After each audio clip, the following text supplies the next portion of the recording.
Scenario 1. The colonists travel to Croatoan Island.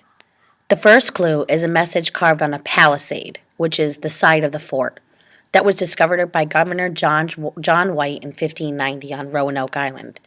The message said Croatoan in capital letters. Although this has been cited as some sort of mysterious clue, the reality is it's perfectly logical that they left the note. You see, before John White left the colony in 1587 to get supplies from England, he told the colonists to carve the name of the place they were going on a tree if they left Roanoke Island. He also said to put a cross under it if they were left for reasons of danger. No cross was found, and White, in his own records, stated he was relieved to know that the colony was safe in Croatoan with a man named Manteo. Manteo was an Indian from Croatoan who had been to England twice, spoke English, and had been used as an interpreter. Croatoan Island is also home to the Croatoan tribe of Native Americans. Did the colonists at Roanoke know where Croatoan was? Croatoan is in modern-day Buxton on Hatteras Island, an island the English had visited on all of their voyages. It was where they had landed in 1584 and even lived for a time in 1585. The colonists went there again in 1587 and had a feast. It was the hometown of their ally and interpreter, Manteo, and appears on all of John White's maps. So yes, the English were familiar with Croatoan, and there was never a mystery as to where that place was. However, after John White's failed attempt to reach the island in 1590, no other attempt to reach Croatoan was made for another 80 years. Another confirmation of this we have from the Hatteras Indians, who either then lived on Roanoke Island or much frequented it. These tell us that several of their ancestors were white people. Their ancestors could also read books, as we do.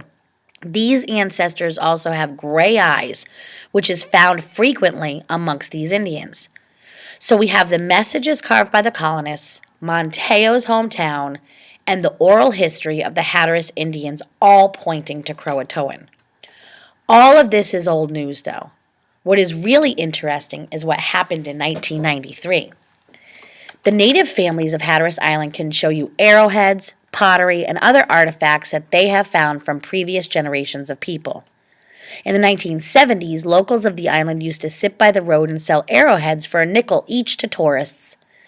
Buckets full of pottery and arrowheads can be found all over the ridges where the Croatoan village once stood. In 1993, however, Hurricane Emily surged 10 feet of soil and sludge over this village site and ripped out many layers of sand in the process. As a result, an enormous amount of new artifacts were uncovered and found by local residents. Eventually, archaeologists came to the site. Dr. David Phelps had found some Croatoan artifacts before, back in the 1980s, while doing work for the 400th anniversary of the first English voyages to the New World. Phelps returned to the island and, with help from a lot of volunteers, launched another excavation. Again, Phelps and his man found remarkable discoveries.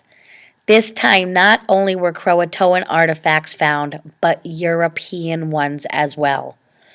Among the European artifacts were the iron ring of a caulking hammer, lead bullets, nails, bricks, and most importantly, a gun that dates to 1583, and a gold ring that probably belonged to a man named Master Kendall, who was part of the 1585 voyage. More and more artifacts came out of the Croatoan site each time they dig.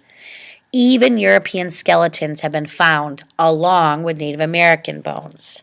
So we've got the ring from the Croatoan Island here, lead bullets, brass buttons, pots and pans. These are all European items discovered on Croatoan Island. This article states that finding these items proves the colonists went to Croatoan Island. You're now going to answer the questions.